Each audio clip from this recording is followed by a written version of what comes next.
मजबूती से चलना चाहिए।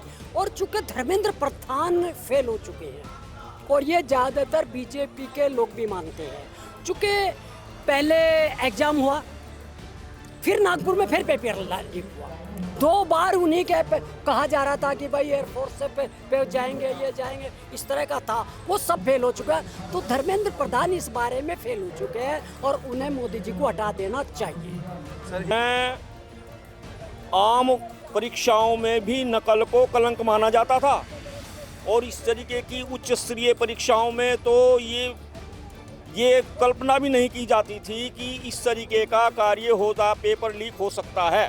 आप सभी का स्वागत है इनकलाब हिंदी में और मैं यश तोमर।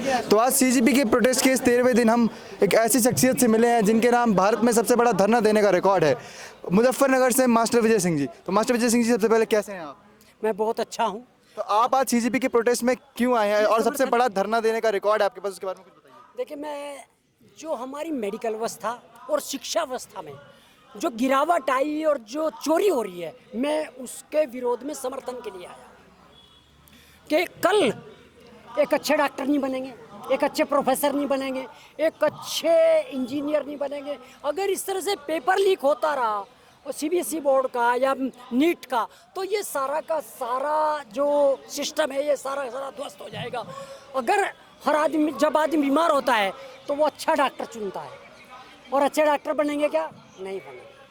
तो ये तो भारत के साथ जो है, भारत की जनता के साथ, भारत के अच्छे लोगों के साथ जो है षड्यंत्र है। सर, जैसा कि मेरे को थोड़ा पता चला, मैंने थोड़ा आपके बारे में पढ़ा तो मेरे को पता चला कि आपके पास धरना देने का रिकॉर्ड है और आपके पास काफ़ी एक्सपीरियंस है, आपने बहुत धरनों में पार्टिसिपेट किया, आपने मुजफ्फरनगर से धरना देने की शुरुआत की थी। तो मेरा सवाल सर आपसे है, इस धरने को, जो स्टूडेंट का प्रोटेस्ट है सीजीपी का, इस धरने को आपको देख के लगता है क्या इसमें इतना दम है कि ये किसानों की तरह वो धरना कर धर्मेंद्र प्रधान और बीजेपी भाजपा सरकार को मजबूर कर दे कि धर्मेंद्र प्रधान का इस्तीफा लेने के लिए? देखिए, ये तो हमारा जो प्रोटेस्ट है ये चलता रहना चाहिए, मजबूती से चलना चाहिए।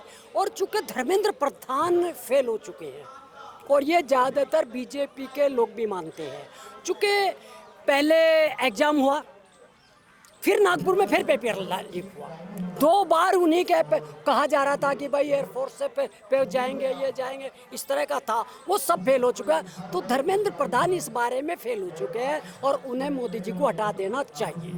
सर, जैसा कि आपने अभी बताया कि धर्मेंद्र प्रधान फेल हो चुके हैं, पर जहाँ तक है सर, धर्मेंद्र प्रधान अगर वो इस्तीफा दे भी दें तो उनके बाद अगर जो आता है वो भी तो इसी करप्ट सिस्टम के अंदर आएगा सर। तो क्या उनसे आप इस तरह की उम्मीद कर सकते हैं कि वो ये पेपर लीक्स और सिस्टम में जो करप्शन है उसे ठीक कर देंगे? देखिए, एक बात बता दूं मैं, अगर पूरी तरह से देखा जाए और अंदर रिसर्च की जाए तो शिक्षा विभाग, ये जो मंत्रालय है, ये माफियाओं के चंगुल में है और इन्हें तो बहुत ही सख्त निर्णय लेना चाहिए। और मैं नहीं कहता कि इससे जो है छवि साफ हो रही है, भाजपा को भी बड़ा नुकसान हो रहा है। हर जज का बच्चा, हर आईपीएस का बच्चा, हर आईएएस का बच्चा, हर वकील का, हर इंजीनियर का, हर टॉप क्लास के जो हर बच्चे को जो है ये है कि उस अपने भविष्य का डर लग रहा है। तो इससे जो दूरस्थ अगर सोचा जाए तो बीजेपी को भारी नुकसान है और इसमें सख्त कदम उठाना चाहिए। और चाहे धर्मेंद्र प्रधान हो, अदर प्रधान हो, तो इसमें सख्त कार्रवाई करके और जो भी दोषी है दंड दें और इसे फेयर करें। मेरा नाम महेश विश्वकर्मा है और मैं रिटायर्ड अध्यापक हूँ। तो जैसे कि आप देख सकते हैं सर, एक रिटायर्ड अध्यापक है। ये प्रोटेस्ट जो है सिर्फ छात्रों का नहीं, ये आंदोलन छात्रों का नहीं, इसमें आप सपोर्ट देने के लिए जो है अध्यापक, बड़े बड़े लोग, बड़े बड़े प्रदर्शनकारी, किसान नेता सब आ चुके हैं। तो सर, आपके आने की यहाँ क्या वजह है? मैंने सन 80 में इंजीनियरिंग की थी। किधर से की सर? इलेक्ट्रिकल इंजीनियरिंग किया गांधी पॉलिटेक्निक मुजफ्फरनगर से। और उस समय आम परीक्षाओं में भी नकल को कलंक माना जाता था और इस तरीके की उच्च स्तरीय परीक्षाओं में तो ये कल्पना भी नहीं की जाती थी कि इस तरीके का कार्य होता, पेपर लीक हो सकता है। इतनी उच्च स्तरीय परीक्षाओं में अगर पेपर लीक होंगे तो देश इतना कमज़ोर हो जाएगा, इतना कमज़ोर हो जाएगा कि आप कल्पना नहीं कर सकते। ये जो आप देख रहे हैं, ये 80 के दशक के आसपास की उच्च शिक्षा की क्वालिटी जो मेंटेन की हमारे लोगों ने, उनका परिणाम है ये। सर आपने जैसे मेंशन किया कि अगर पेपर लीक जैसी चीज़ें होती हैं तो देश जो है अंदर से खोखला हो जाएगा, और पहले ये पेपर लीक नहीं हुआ करते थे, पहले पेपर लीक को पाप की तरह माना जाता था। तो सर आज के दौर में ऐसा क्या परिवर्तन है कि पेपर लीक धड़ल्ले से की जा रहे हैं और छात्रों के भविष्य के साथ खेल हुआ जा रहा है, उसके बावजूद जो हमारे एजुकेशन मिनिस्टर हैं और जो हमारे और भी बड़े बड़े केंद्रीय मंत्री हैं उनके कान पर जू नहीं रहेंगे, उनकी एक भी अच्छी प्रणाली इस प्रोटेस्ट को और छात्रों के जीवन को लेकर नहीं आई। ये लोगों के चरित्र में बदलाव आया है।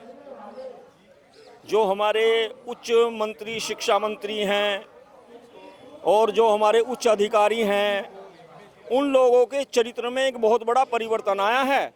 उस परिवर्तन की वजह से इस प्रकार की घटनाएं होती हैं। अगर उच्च चरित्र होगा तो इस प्रकार की घटनाएं नहीं होंगी।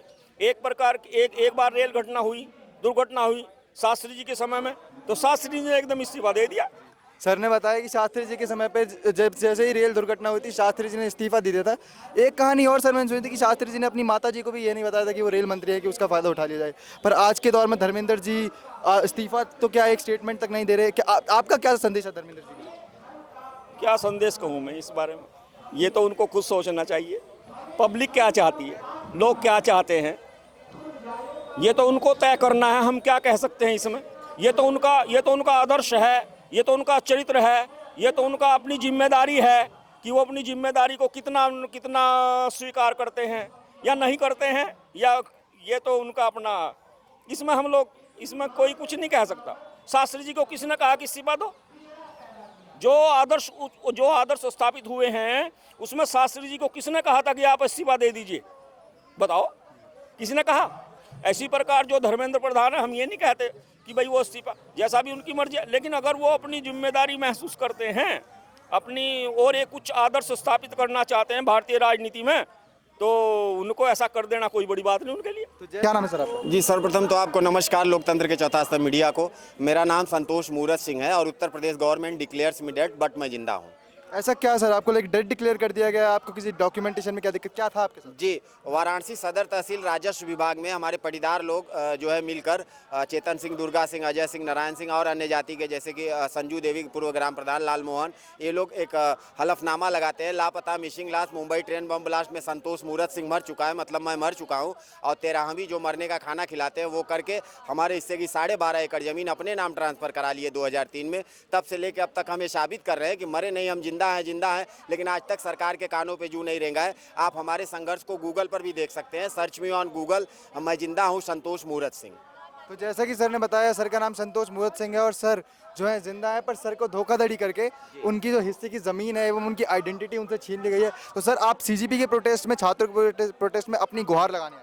जी, एक्चुअली हम यहाँ से 1 जनवरी 2012 से अनिश्चितकालीन धरनारस्त हैं। आप समझ लीजिए सालों से हम यहाँ धरना पे हैं। यहाँ हर भारत के कोने कोने से लोग आते हैं, धरना होता रहता है। हम अकेले हैं, इसलिए जब किसी का भी प्रोटेस्ट होता है तो अगर जेन्युइन है तो हम उनके सपोर्ट में रहते हैं। अभिजीत भाई भी आके हमसे मिले हैं, फ़ोटो भी खिंचवाए हमारे साथ, बोले कि आप जाने से पहले हमसे मिल के जाइएगा, और इनका जेन्युइन मुद्दा है और युवा ही हमारे देश का भविष्य है। तो युवाओं के साथ अन्याय हो रहा है तो हम युवाओं के साथ हैं। सर एक मेरा छोटा सा सवाल आखिरी आपसे है कि सर आपने क्या कोशिश नहीं की अपने आप को जिंदा साबित करने की? पुलिस में जा सकते थे आप, अपने FIR लॉन्च कर सकते थे कि मेरे साथ ये हुआ, उसके बाद अगर आपने कोशिश भी की होगी, पर उसके अलावा क्या हुआ उस चीज़ का? एक बार आप गूगल सर्च, हमने इसीलिए कहा आपको कि एक बार आप गूगल सर्च करिएगा, मैं जिंदा हूं संतोष मूरत Singh, India dead man precedence racing 2012, राष्ट्रपति का हमने नामांकन भरा। इसलिए मुझे राष्ट्रपति नहीं बनना है, सिर्फ इसलिए कि मैं जिंदा हूं तभी तो नामांकन भर रहा हूं।